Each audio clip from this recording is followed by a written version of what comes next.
रसूल अल्लाह ने 5 खूबसूरत हदीसें बताई। नंबर 1, तुम में से बेहतरीन शख्स वो है जो ना किसी को तकलीफ दे और ना किसी की तकलीफ का जरिया और सबब बने।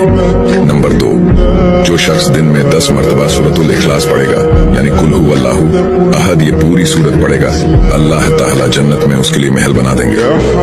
नंबर 3, जो शख्स हर फर्ज नमाज के बाद 1 मरतबा आयतुल कुर्सी पढ़ने का मामूल बनाएगा, तो उसके और जन्नत के दरमियान सिर्फ मौत का फासला होगा, यानी वो शख्स मरते ही सीधा जन्नत में जाएगा।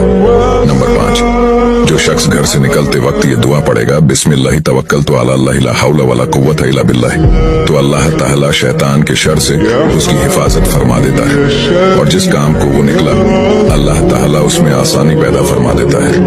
नंबर 5, रसूल अल्लाह ने फरमाया, वो शख्स हरा भरा रहे, हंसता खेलता रहे। जो शख्स मेरी हदीस सुने उसको महफूज रखे और उसको दूसरों तक पहुंचाए।